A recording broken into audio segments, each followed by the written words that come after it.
Hello guys. So update ko niyo kung mga baktin di baligya to last week no, gi-post na ko. So kaniday sila nahali na day ni.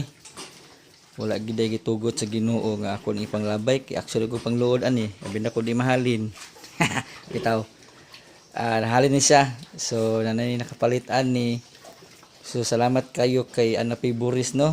Kay yaha gyud yung gipalit ni tanan. Supposed to be tulore baligyaan ni pero yaha manghot doon so maayra pod.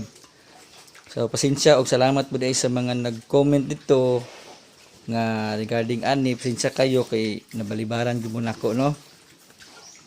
Kay daghang nag-inquire, lagi pinaka na isa nga nag-inquire kay yahan ding himo og pet. Tsaon di man ni fat bellied pig kay imong ipet. Bitaw. Lapoy uban at hatod pag Cebu, ipamaksim. Bitaw salamat kayo ninyo no. Kay nag-inquire. So mo ni sila 1 week lang ning labay gikan pag-post nako dagko na dayon sila no. Kay nakahinayak pud tagpakaon unya kusog pud mangaon. So ugma pohon ani ako ni injekan og vitamins para paspas ni silang mutambok. Pero ginabutangan gid pud nako ni sila vitamins daan dira sa powder. Sagol silang tubig. Supod manginom.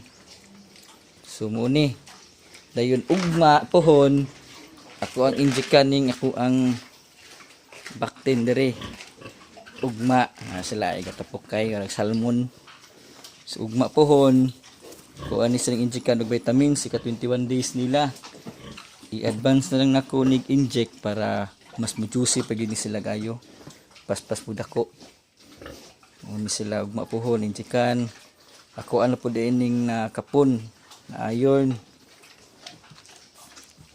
para din na po ni sila buyer.